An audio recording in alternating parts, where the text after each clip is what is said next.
Franck Ferrand raconte sur Radio Classique.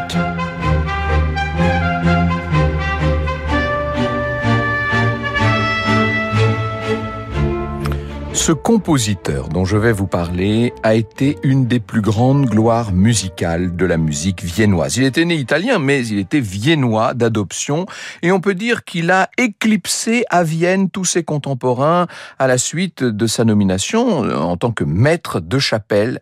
Il était patron de la chapelle impériale. Sa nomination est de 1788, mais il a aussi été président de la Société de musiciens fondée par Gassmann 15 ans plus tôt. Il a été l'un des fondateurs de la Société des Amis de la Musique. Il a eu des élèves extraordinaires comme Beethoven, Hummel, Liszt, Schubert, Czerny et Liszt. Oui, Liszt, je vous l'ai dit. Il a reçu de nombreuses distinctions, notamment le médaillon de la chaîne d'or de la ville de Vienne. Il a été fait chevalier de la Légion d'honneur et membre correspondant de l'Institut de France. Bref, c'est tout à fait incroyable tout ce qu'a été cet homme. Et pourtant, Antonio Salieri, puisqu'il faut l'appeler par son nom, souffre d'une réputation difficile. Une légende noire l'accompagne. C'était le compositeur autrichien Hüttenbrenner qui avait vu en lui le plus grand stratège musical. Il était le Talleyrand de la musique. Le Talleyrand de la musique, c'est vrai qu'on peut dire peut-être qu'il avait quelque chose d'un peu intrigant, Salieri, c'est en tout cas l'image qu'il garde. Et puis surtout, vous le savez, il y a ce drame de Pouchkine, Mozart et Salieri, qui paraît en 1830, mis en musique par Rimsky-Korsakov quelques décennies plus tard, et qui fait de lui l'empoisonneur de Mozart.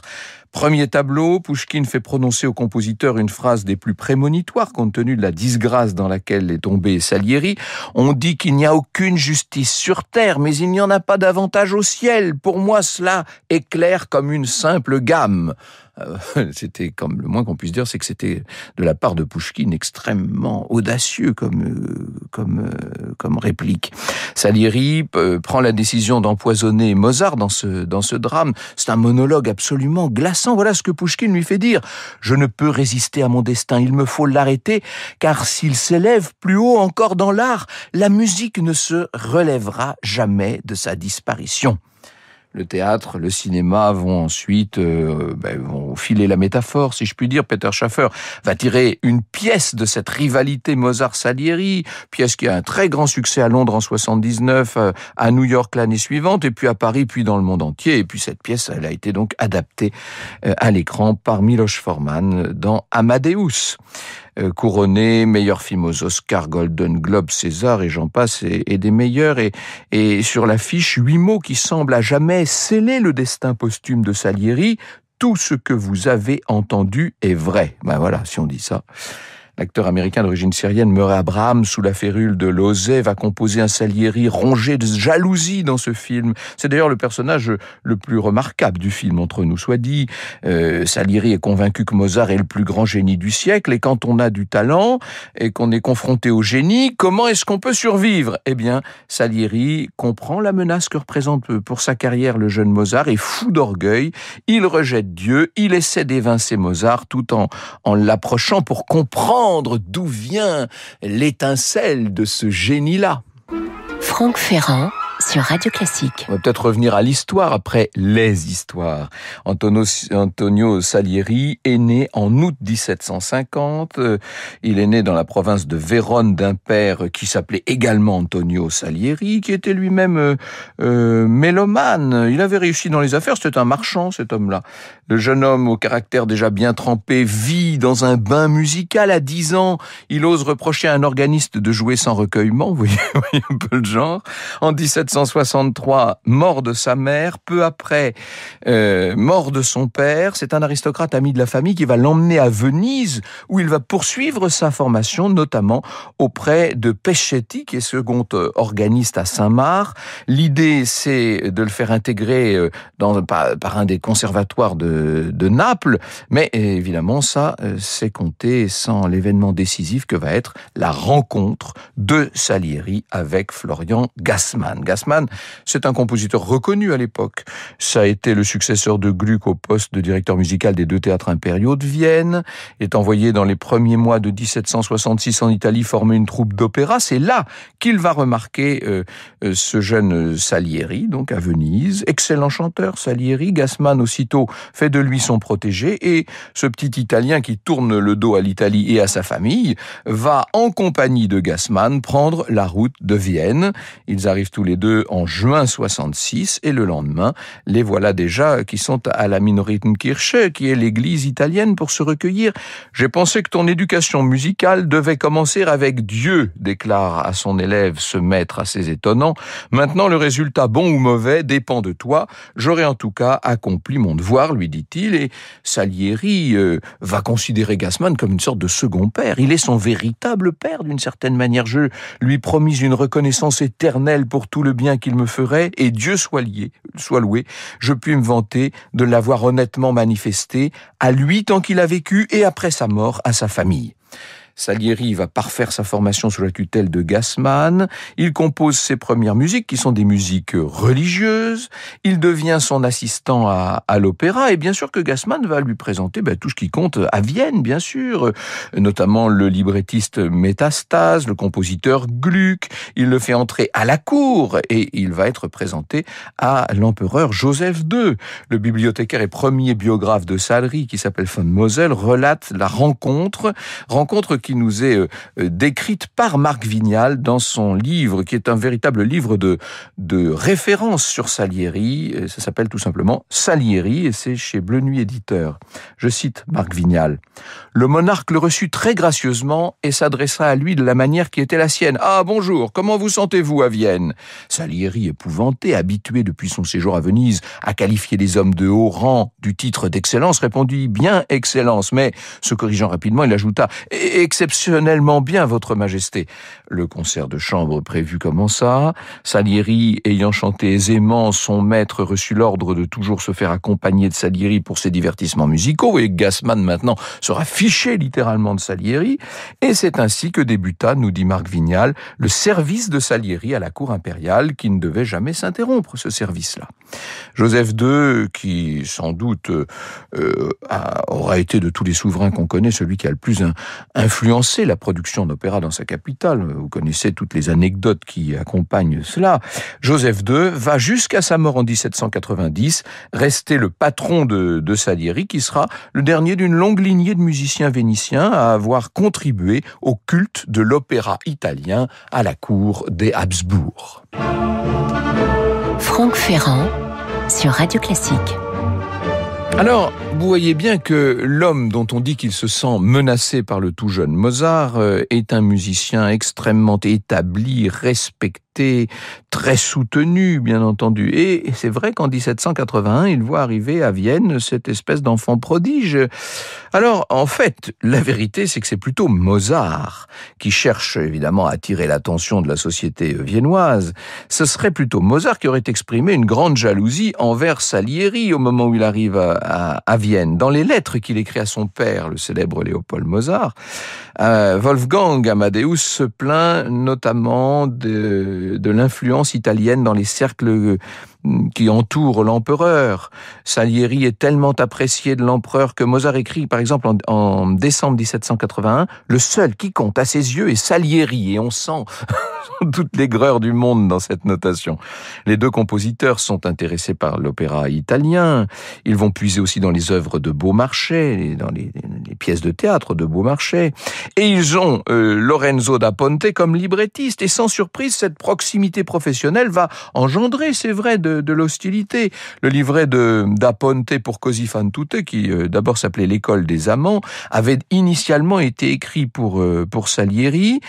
Il a été jugé indigne d'invention musicale par le compositeur qui l'a abandonné, et c'est comme ça que le projet s'est retrouvé sur la table d'écriture de Mozart, qui va en faire le chef-d'œuvre que l'on sait, l'ultime volet de cette trilogie da Ponte, comme on dit, après bien sûr Les Noces de Figaro et Don Giovanni. De son côté, Léopold Mozart est convaincu que Salieri tente de saboter les opéras de son fils. C'est vrai que Léopold Mozart n'aime pas Salieri, c'est c'est incontestable.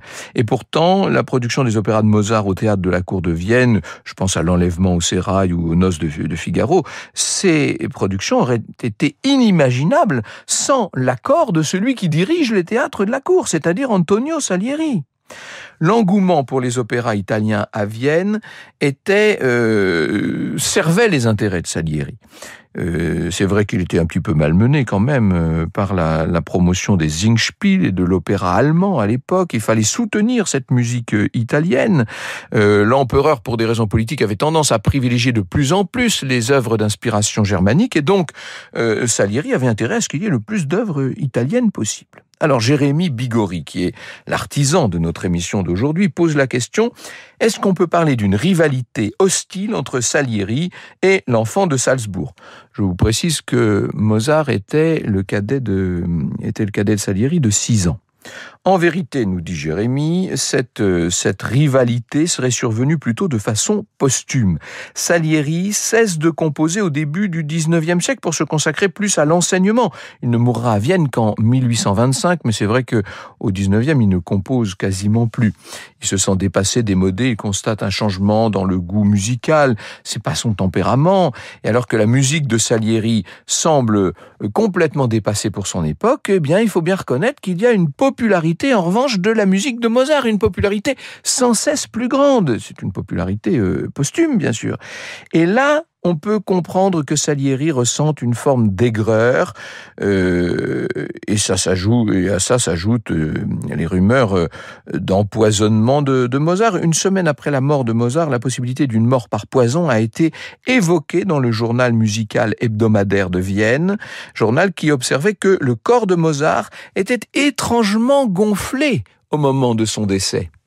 Franck Ferrand sur Radio Classique. Il faut rappeler que Mozart, à mesure que décline sa santé en 1791, est la proie de fantasmes paranoïdes. Lui-même pense qu'il a été empoisonné par une espèce de mixture très dangereuse d'invention italienne qu'on appelle l'acqua tofana. Et il pense aussi que ceux qui lui veulent du mal, eh bien, se cachent. Notamment, vous savez, il y a cette mystérieuse commande de Requiem auquel il continue de travailler. En fait, on sait que le Requiem en question a été commandé par un aristocrate très narcissique, le comte Walsegg, qui souhaitait rendre hommage à la mémoire de sa femme récemment disparue, tout en se faisant passer pour le compositeur de cette œuvre. Et c'est sans doute la raison du grand mystère qui entoure les circonstances de la commande du Requiem à Mozart. De toute évidence, c'est Mozart lui-même, finalement, qui est à l'origine de cette accusation qu'on portera contre Salieri. C'est l'éditrice Marie Novello au XIXe siècle, à la suite d'un entretien avec le fils cadet de Mozart en 1829, qui dit « Le fils nie que Salieri l'ait empoisonné, bien que son père le pensait. » Voilà, tout est dit. On se disait « Non, c'est pas possible que ça vienne de Salieri », mais Mozart, lui, en avait été convaincu. Il y a plusieurs lettres de Mozart, dont plusieurs adressées à son père, qui attestent que le grand compositeur croyait que Salieri intriguait contre lui depuis son arrivée à Vienne. Et c'est vrai que Salieri intriguait par ailleurs. Pourtant, dans la toute dernière lettre de Mozart qu'on ait conservée, elle est datée du 14 octobre 1791, elle est adressée à son épouse, qui à l'époque était en train de prendre les eaux à Baden. Wolfgang se montre surpris par les effusions de Salieri la veille au soir. Il était passé prendre Salieri et la cantatrice Catarina Cavalieri, la protégée de Salieri, dans sa voiture pour les emmener assister, dans sa propre loge, à une représentation de la flûte enchantée. Je cite là, c'est Mozart qui parle. Tu ne peux t'imaginer, comme tous deux se sont montrés aimables, combien non seulement ma musique, mais aussi le livret et tout l'ensemble leur ont plu. Tous deux disaient que c'était un opéra digne d'être donné lors de la plus grande fête devant les plus grands monarques, et qu'ils le verraient certainement très souvent, car il n'avait jamais vu de spectacle plus beau et plus agréable. Il écouta et regarda avec la plus grande attention, et de l'ouverture au dernier cœur, il n'y eut pas un morceau qui ne lui arrachât un bravo ou un bello, et il pouvait à peine cesser de me remercier de cette gentillesse. Alors, bon, il faut peut-être quand même trancher la question, qu'est-ce que vous voulez? Quoi faire de ce cas Salieri? C'est vrai que Salieri était un intrigant. Sa musique, aux oreilles des mélomanes d'aujourd'hui, semble, disons-le, plus élégante que profonde, bien qu'on ait tendance ces temps-ci à la redécouvrir avec bonheur, parce qu'il y a pas mal de nouveaux enregistrements, notamment de ses opéras français, les Danaïdes, Tarare, sur un livret de Beaumarchais. Mais au trébuchet de la postérité, tout ça ne pèse pas bien lourd face aux suspicions d'assassinat du génie archi-célébré de la musique. Eh oui, si jamais Salieri était venu sous couvert de féliciter Mozart pour la flûte enchantée, s'il était venu lui-même l'empoisonner. Dans le dictionnaire Mozart, qui est placé sous la direction de Robbins Landon, qui est publié chez Lattès, John Stone, qui est un musicologue très recommandé, va, sur un ton assez désabusé, refermer le paragraphe mythe et légende dans le chapitre Mozart et la postérité. Et voilà ce qu'il nous dit à propos de cette ultime rencontre entre Mozart et Salieri. Les causes de ce rapprochement comique entre Mozart et Salieri demeurent obscures, mais il ne serait pas surprenant, étant donné l'état de santé déclinant de Mozart, que son imagination ait commencé à broder autour de ses flatteries. Le mélodrame de la mort de Mozart fut donc peut-être un mélange de coïncidences malheureuses et de ses propres inventions, mais qui tend finalement plus vers le lieu commun que vers le sublime.